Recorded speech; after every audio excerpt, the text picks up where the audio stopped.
Good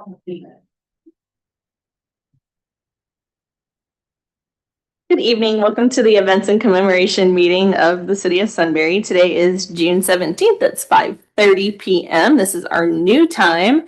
Can we get a call to order, please? Mrs. Cooper? Here. Mr. Capel? Here. And Mr. Ayer is absent. 2 present. We have quorum. Okay. We've not heard from Mr. Ayer. Is that right? Okay. So I was looking at the minutes and I will make a motion, but with a couple of amendments. Okay. It says in the roll call that I was here, Molly came late and Damon was absent, but then later in the approval of the minutes, you have that Damon Okay. seconded it, and then also in the adjournment that Damon seconded it. Okay. I mean, if I had been here, I would have. Yeah. He participated very little in that meeting, so. I will get that. With those adjustments, I'll make the motion. Yeah, vote on that. Yeah, you Second. yeah. If you've read them and feel comfortable. Okay. Fair enough. It wasn't Bream, it was Yeah, Vic looked into that for us. That's a reasonably recent finding then. That is huh? a real- Okay, well, Yeah. great. And we found that if you feel comfortable with it, we can pass it. So, all And second. right, thank you. Roll call, please. Mrs. Cooper? Yes. Mr. Capel? Yes. 2 yeas. Minutes passed. Okay, we're gonna jump right in because we have a full agenda. The first thing up is a 4th of July discussion. I'm just gonna loop that over to Mr. Hennessy to start us off. All right, so we've had this as a regular item on the agenda from the beginning of the year, just to keep you posted on what's happening with the 4th. We do have a representative from the Civic Association in the room as well, so I actually will invite Jillian up to maybe share some additional thoughts from their perspective. But the issue that we wanted to share with the group this evening has to do with the parking map. So if you'll go to, is it page 3 in the packet? Yes. So one of the changes that has been discussed at some length, we're still, I think, working through the details a little bit, is you may recall that last year on South Columbus Street, we did eliminate parking along the street as a way to encourage better visibility for anybody who might be watching the parade, and also to maybe also encourage them to be back a little bit as opposed to when they used to kind of jump out behind the cars that were in that location. We didn't take parking off of Cherry Street on both sides last year. I think we might have done it on the inside, the town hall side. We didn't on the business side. So there was a lot of discussion about extending the no parking to include that side of the street as well. So, and that came from the safety forces as well. That turn is sharp, and people sort of pinch in that corner anyway. So we still have a little bit of research to do with all of the business owners there. It sounds like most of them will probably not be open on the 4th. We do anticipate that Serve is open on that day. So we still need to work through that a little bit more. But I guess the point I want to make is that we are considering that option in addition. It's not definitive at this moment. We'll keep you posted just so that you're aware of what the plan ultimately will be. But we did think that it worked out really well last year to get parking off of Columbus Street. So another reason to maybe consider Cherry. Does Serve typically open? I think they're open at 11. Is that, yeah. And the parade begins at 10. And there are no events on the square following the parade. So the timing might work okay. It's not going to be perfect. So that's why I think we just want to make sure the business owner is aware.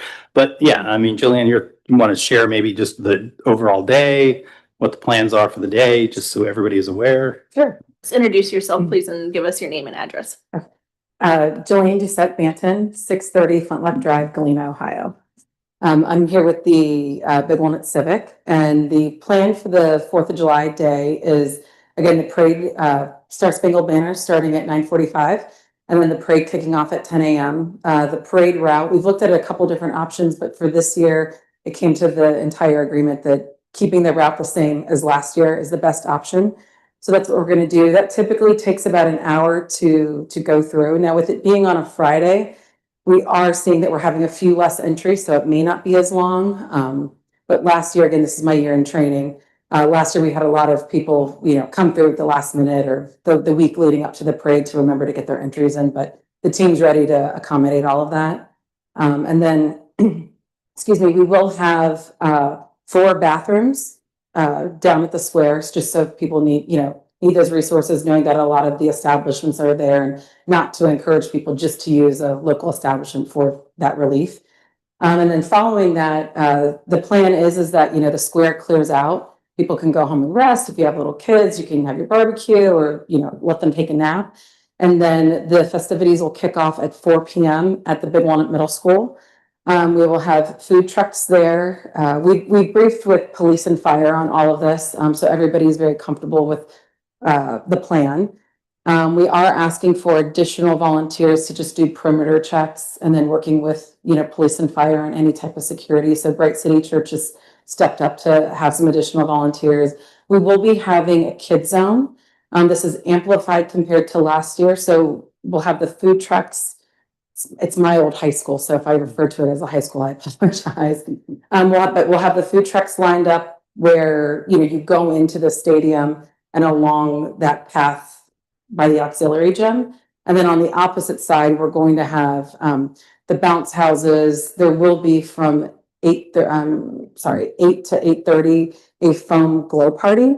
And then fire thought it was a good idea, and the committee thought it was a good idea. We're going to have Kona Ice as one of the barriers coming down from 36, 37, that Let's Ave area. Kona Ice will be positioned there to be one of the barriers. An additional piece that we're adding this year is we're adding 4 signs, the 36 by 42 large vinyl signs at each entrance, being able to access the middle school, with being very specific about, no letting off fireworks, supporting the city's efforts for letting all the residents in that area know that you absolutely cannot do that, because that interferes with our fireworks and just safety in general.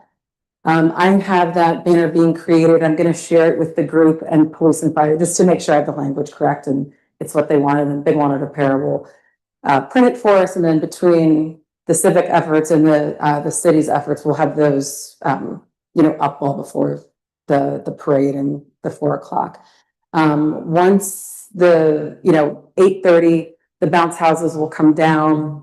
Everybody get back to their mom and dad to, watch the fireworks as a family and just enjoy the rest of the celebration. We are adding, so our vendors, we've had sponsors this year. We are able to add additional, tables for the food trucks so people can sit, watch their kids play. So I think it'll be a really nice event this year. We're all looking forward to it. And again, the city's been great to work with. Police, fire, everyone has really come together. So we appreciate it. Great. Well, thank you very much for that. I did want to add one other thing. We are going to also prepare a letter and hand deliver it to the property owners that are closest to where the launch site is located. That has been a little bit of a concern in recent years. And so working with the fire chief, we'll get something out to them as well. So not only will there be that, notice as you're coming onto the grounds, but there'll be also an attempt to kind of quiet down some of that activity on Letts Avenue as well. So. Yep. Will there be a DJ?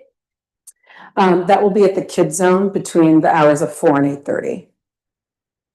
In the morning for the parade, is there going to be bleachers set up along Columbus Street on the square? Not that I know. It's going to be the same format as last year. So if there were some last year, there would be, but that's not in our order for this year. No. We have had bleachers on the square before, haven't we? Or no? No. Yeah. Okay, it's just folks sitting there. I swear there was that year that we were in it, because the DJ said. I swear I remember him being there one year, but I stood along Columbus Street last Okay, year. there has been in the past, not last year. It's fine. I was just curious is all. Okay. We can You're note not that for next crazy. year, though. No, because we in the parade and the Civic had asked us to give a little snippet about our float, and we didn't turn one in. And so I was like, oh, I wonder what they're gonna say. And the DJ said, if you want cooling seats next year, these are the folks that you need to contact. It was kind of like a joke, right? So I remember that. Okay. So there was bleachers at some point, but okay. Great. Well, thank you, Jillian. I appreciate the additional insight. So, okay. Okay, next up we have the Patriots Memorial Project Judge Selection. Yeah, so quickly on this, we've talked a little bit about, this is part of the America 250 celebration. This is the design competition to establish a memorial that will be in Sunbury, Delaware, and Powell. One of the things we have to do in addition to identifying the location, which we haven't done yet because we're waiting to see what the designs look like and to see where would be the best location based on the selected design. But we do need to select somebody from the city to be on the design review committee. So I didn't know if a member of the events committee felt strongly about this and wanted to be on that, or if you just want me to identify somebody from staff to participate. What's the commitment here? Well, Because I'm kind of interested in that myself, but I won't step on anybody else. I would defer to Damon if you weren't if he was interested in it. I don't know exactly because it'll depend upon the number of submissions that we receive. But yeah, the point is Give you a tentative? you can be a tentative and I can, yes, keep you posted. Yeah. And if it becomes too many to review, then we can substitute somebody else in, but we'll put you down as our tentative. Do they have representatives from the three Well, municipalities? Yeah, there'll be 11 members on the review committee. So each of the jurisdictions, the Veterans Commission, the county, I think will have a representative as well, the Daughters of the American Revolution. So it'll be a pretty diverse group of folks. Well, Damon would be a good Sunbury representative. As a veteran himself. Yeah, perfect. Okay. Yeah. Thank you. It's such a cool project. It is. Okay, that was it for that. Okay. Special event permit and rental updates. Is that you, Alyssa? Yeah, so maybe before she jumps in, let me just say, this is, we did the event permit. It's probably been 2.5 years ago that we did that. Certainly there were some updates that needed to be had. So both Alyssa and Amber have been through the document and I think highlighted some potential changes. We're not asking for a decision today. I think we just want to let you know what's being contemplated. So. And this starts, it looks like on packet page 8. Okay. So our first change that we made was removing the February 1st, 2023 from the top. Appreciate that. That did get moved to the bottom left corner. On packet page 11, we added language about the applicant being present at the events committee in case there are any questions and to discuss their event. Thank you. And then on packet page 14, just added some more language in regards to power on the square and the supplemental AC power requirement form that's due with the special events application if power is needed for the event. So just on that point, I mean, that Mr. Bennett helped us with this and we did add some language into the last version of it. But now I think we're trying to capture more accurately or more completely his comments and you'll see there's a supplemental form later on. Mm-hmm. So that was the updates for the policy. The special event permit application that starts on packet page 15. Again, right off the bat, removing February 1st, 2023. We also, in the first paragraph, added language that the completed packet must be turned in 60 days before the event and allowing time for vetting events and briefing stakeholders, and added the deadline will be strictly enforced by staff for a thorough review.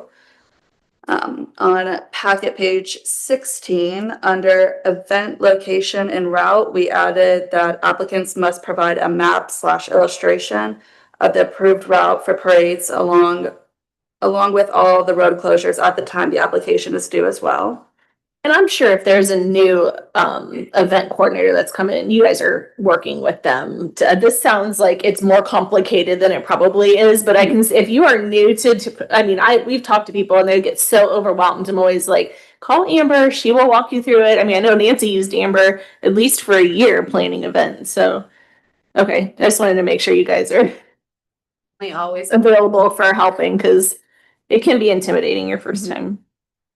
And then moving on to packet page 19, under the electricity section, we added more language regarding the limited use, the style of the outlets, and if there's a temporary service meter, then the applicant must secure a permit and inspection from Delaware County Building Safety Department. If the use of electricity and or generators is required, then they must fill out the supplemental AC application form and again, turned in at the same time as the application.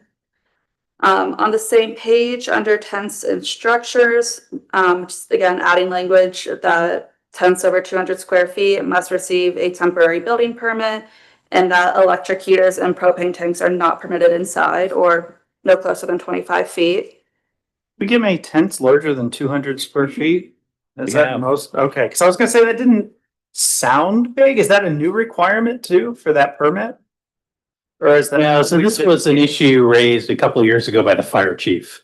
And just wanted to make sure it was clear that we knew anything over 200 feet was going to be subject to. Me too. Well, the chief raised it, Yeah. but the county is the one that does the temporary permit, provides a temporary permit. And this, the issue of the tanks under the tent, again, fire department. There we go. You'd be so picky. On packet page 20, under food and beverage, we added that food trucks that are present and operating during the event must have completed all inspections prior to the event. And if they have any questions regarding licensing and permitting, to reach out to the Delaware Public Health District Office and BST&G.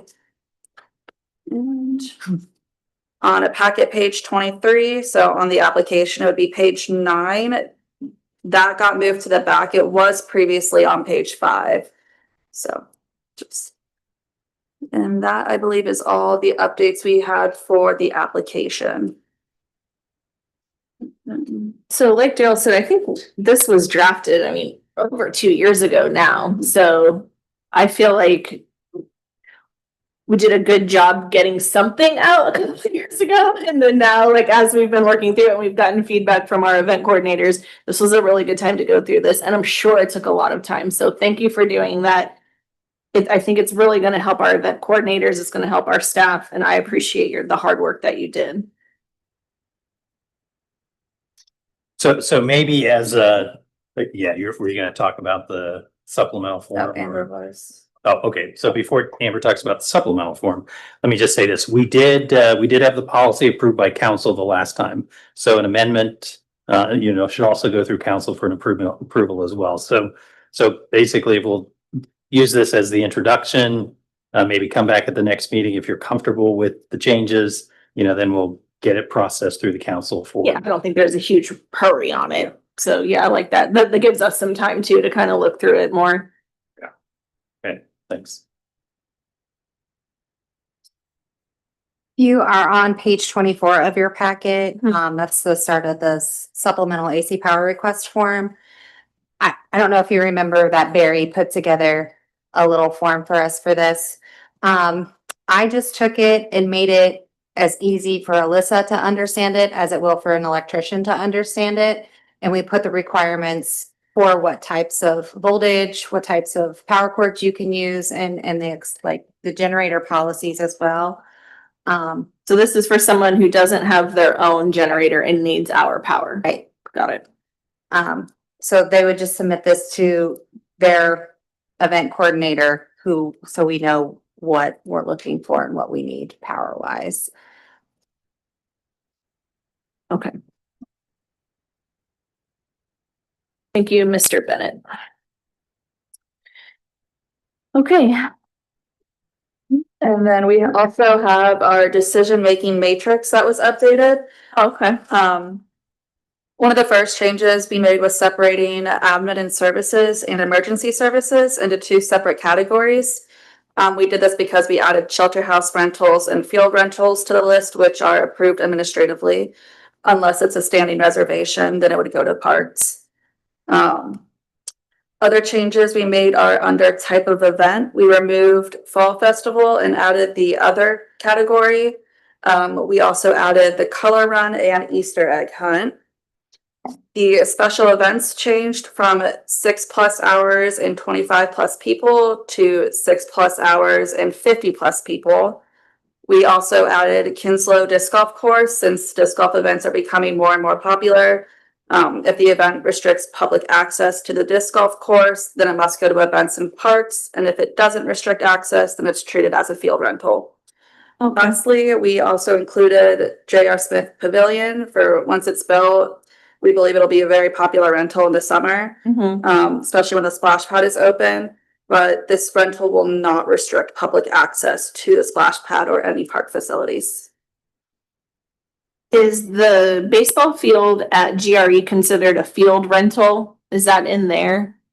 Yes, that's gotten an uptick of requests as well. So yes. Yeah. Okay.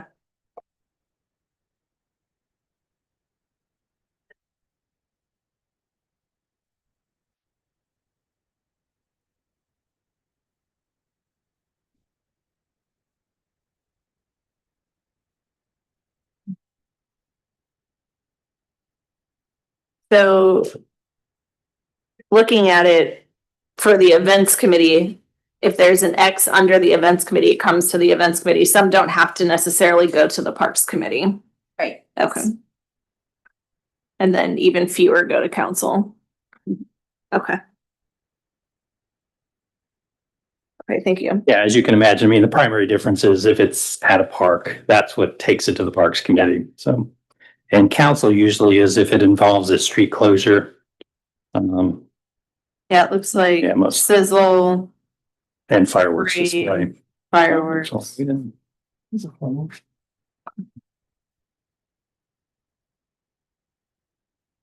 Okay, All right, so same type of thing. I mean, look at it. If you've got any questions, look at we'll it. still have a chance to talk about it at next month's meeting. Okay, did we take that to council last time? I don't think we did. I'll confirm.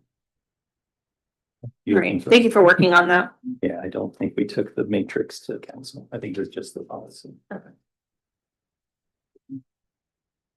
So the last thing under unfinished business is future meeting dates and times. Do we need to talk I about don't that? think we do, but we do have with the special event policy permits, we have the change in the rental policy, not change, on page 28. And then we just wanted to make you guys aware that we're gonna change the prices for the rental for town hall for non-residents for that kind of thing.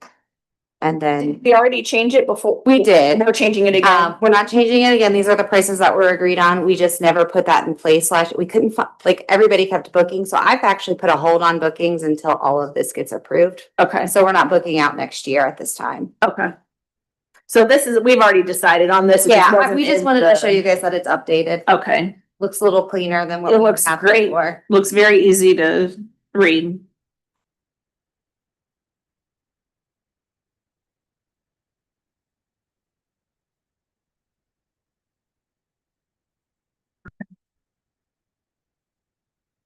New business, Sunbury Sizzle and Sounds. I assume we're gonna invite Ms. Doucette back We up. are. All right. Nice, yeah, we have a supplemental paper, it looks like here for Sizzle. Yes, you should have your packet. Okay. Again, Jillian Doucette Banton, 630 Flintlock Drive, Galena.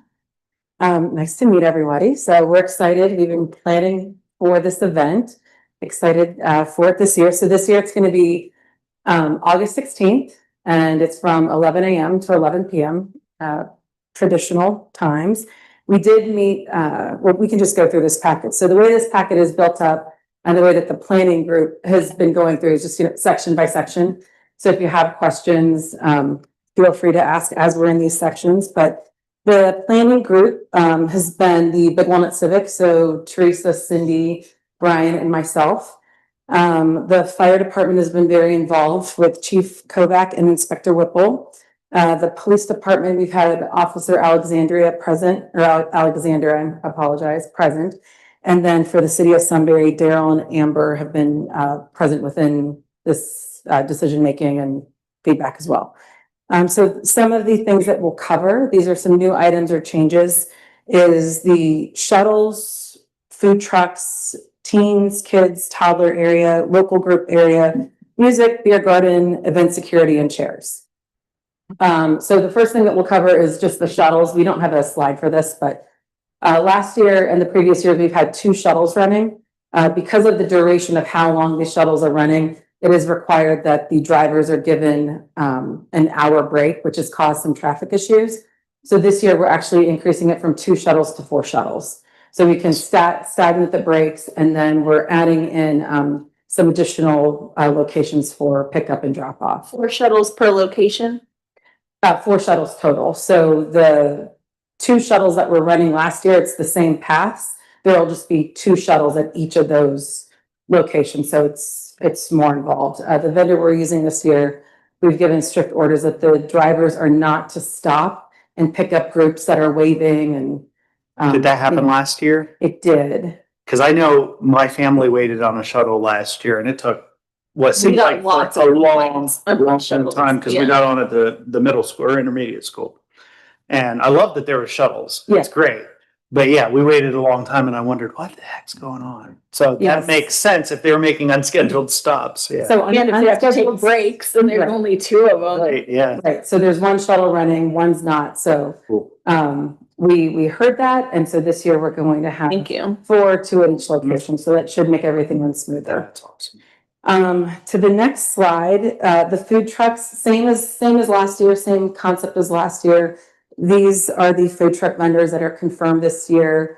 A majority of them already have their inspections and permits done through the fire chief, so they're all aware, and we are anticipating no hiccups within the food truck space. So we can move on to the next, which is the teens, kids, toddlers, and local groups. So the biggest change this year is there's not going to be a craft area or a craft vendor market area. Last year was phenomenal, absolutely phenomenal. It's impossible to manage just with 1 person. It's very, very, very hard. I think Daryl can attest to that.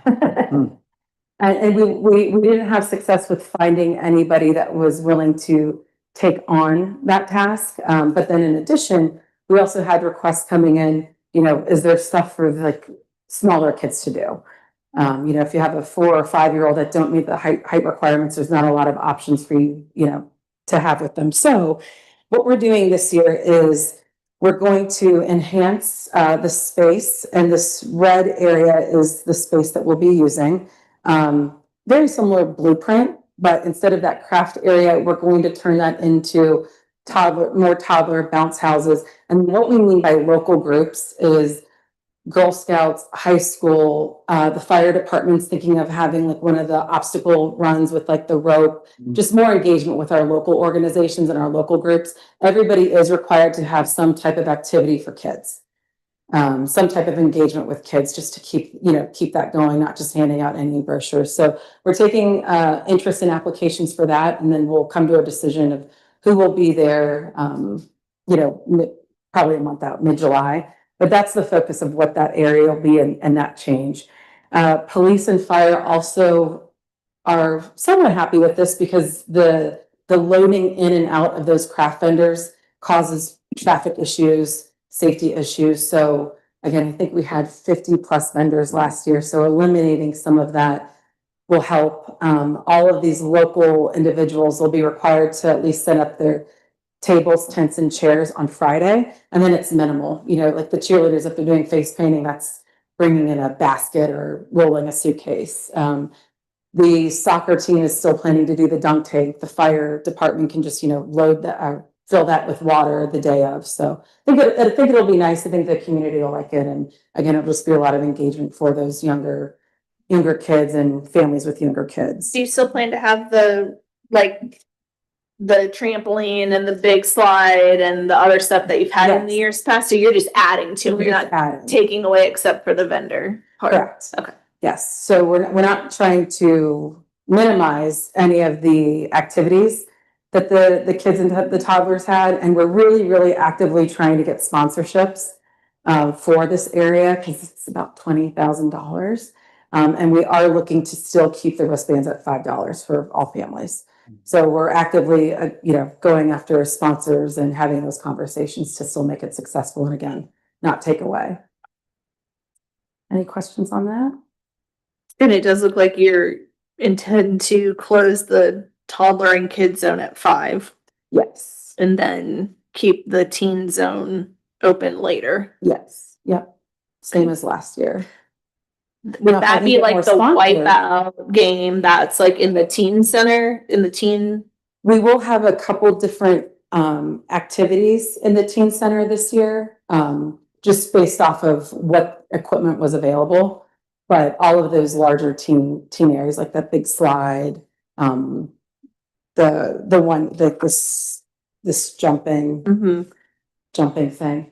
Damon, did you ride a bull last year? I did not write You didn't it ride a bull? then or ever. We aren't looking at having the carnival games this year. That's an expense. And so we're trying to, instead of having carnival games where the parents also have to pay to play those games, or, you know, Joey didn't get the pig and he wants the pig or anything. So we're trying to remove those and add like the bounce houses. There's a 45-foot obstacle course that really could be for all ages and all of that maintained. So Do you hope to have volunteers to help with that, or you'll hire folks to help with that? so for these, the vendors will be providing all of the staff that manages that, and they legally have to renew their insurance.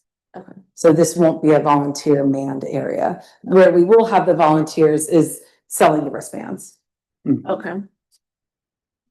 Okay. Yeah. Sounds good. Capel and Cooper kids should like that. Oh, and I don't have to keep telling them no when they want to play the game. Honestly, that was one thing I like, because I'm always fighting with them, like, we're not wasting money on that. Yeah. And so for the band, this is the band lineup, similar to last year, 2 to 11 p.m. Same setup with the stage in the corner right here, so no changes there. If we want, we can move on to the beer garden. So with the craft vendor area being removed, we are asking, and we are able to expand the beer garden. You'll see the in this diagram up here to the sidewalk, and we're hoping to put more bathrooms there. We will have additional lighting. And then the one thing that we are doing different this year for the beer garden specifically is we are hiring a private event security team to manage IDs, gate check-in, you know, just keeping the overall safety of the beer garden intact. We all are in agreement that it's awkward for a local volunteer to have those interactions with their neighbors or their friends or peers.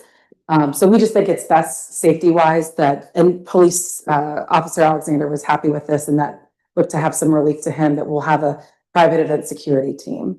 How we are selecting that security team, just so you're aware, is that the state of Ohio has a list of vendors that are authorized or fit those approvals. And so we're you know, we've called all of those, asked for the RFPs and proposals, and we'll be having that. So that's a big benefit and a big improvement that I think, you know, coming to this year, we'll be having this team intact. Again, we're still going to look for volunteers to pour the beer, sell the beer tickets, greet people when they come in, but those weird parts will be eliminated from our volunteers.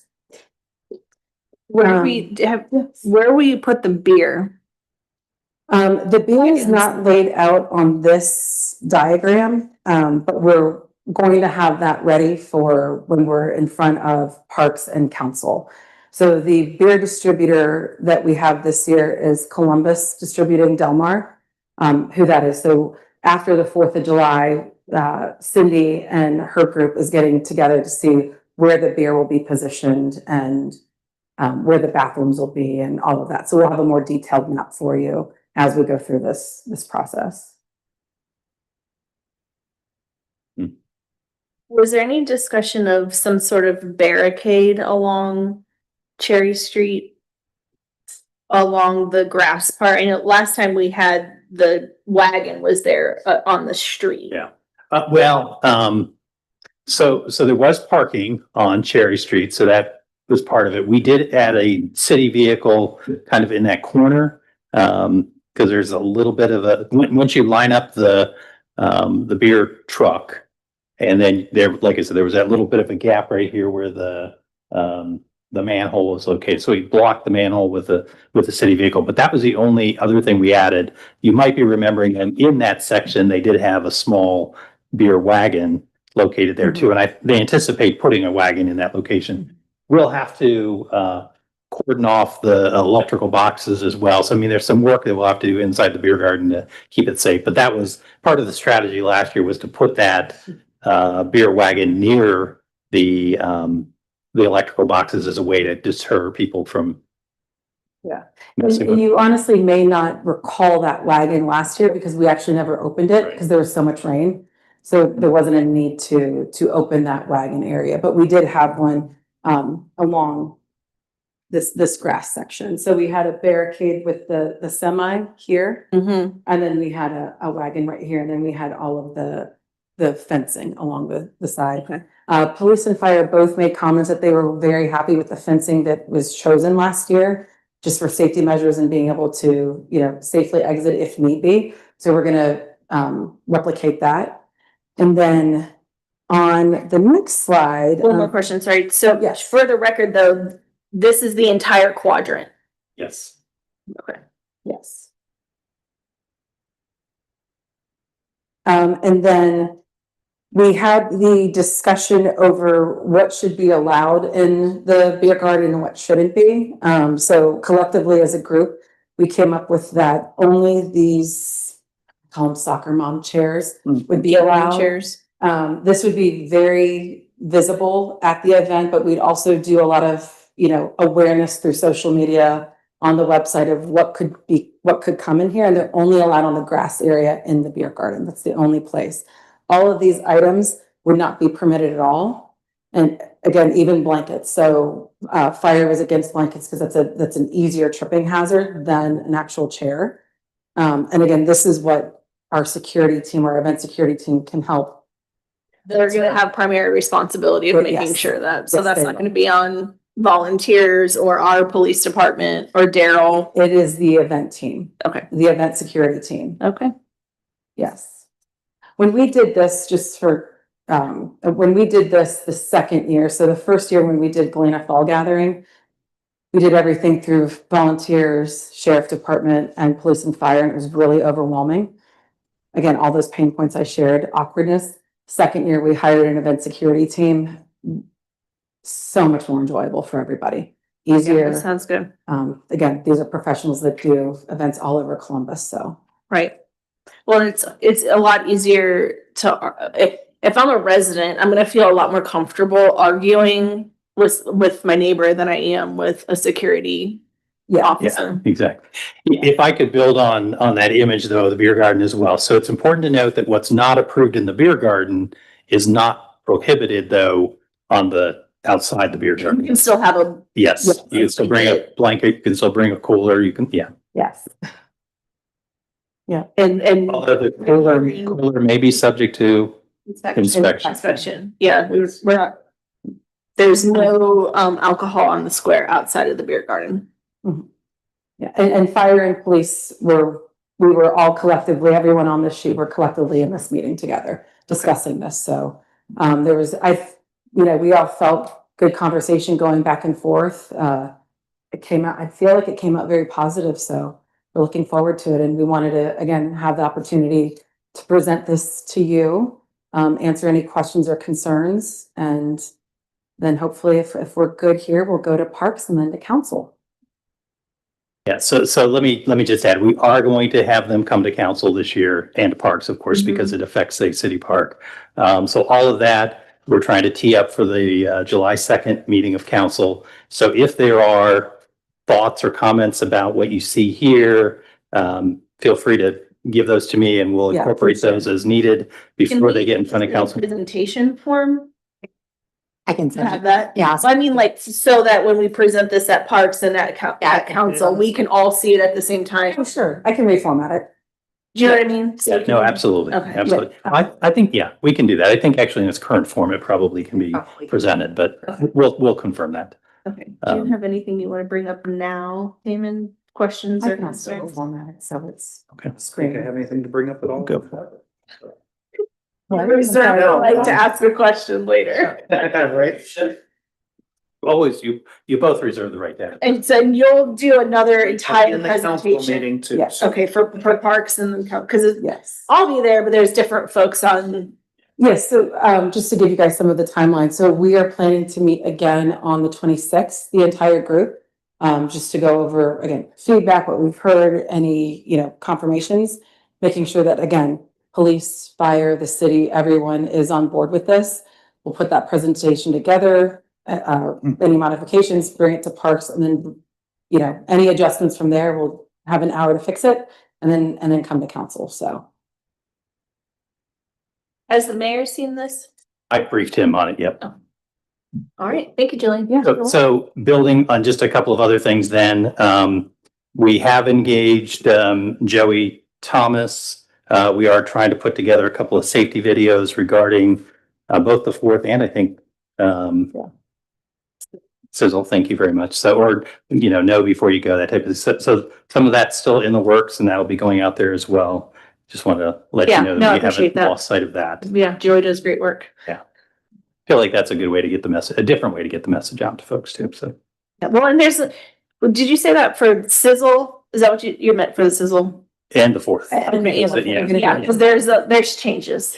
Yep. So, And one other thing, actually, I should have probably mentioned this for the 4th. One of the other things we're doing this year that we hadn't done before, we do have a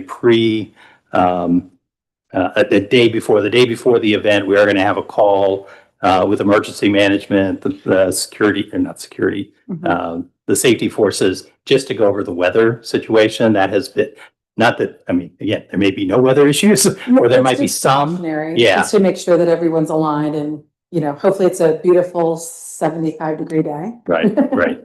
And we'll also go over at that meeting the incident action plan as well, which I know we haven't talked to this group a whole lot about that, but it's certainly important to police and fire. And so we want to make sure that the event organizers are aware of how that could apply. So again, these are some of those lessons learned that we documented earlier and just want to show you that we're incorporating them. So yeah. Okay. great. Thank you. Yes, thank you. Thank Thank you you. to Officer Alexander and Chief Kovach and everybody, Amber, Daryl. You need to go pick up a child. So thank you. Okay, well, I understand. Thank you. Thank you. Okay, Labor Day market. Would you like to come up to the podium, please? Oh, yeah, come on. You don't have an additional packet for us with the PowerPoint? He didn't tell you that? I told him. Yeah. Oh, your event is an event that we are all very familiar with and we haven't had any problems, so. Would you like to tell us a little bit about your event then?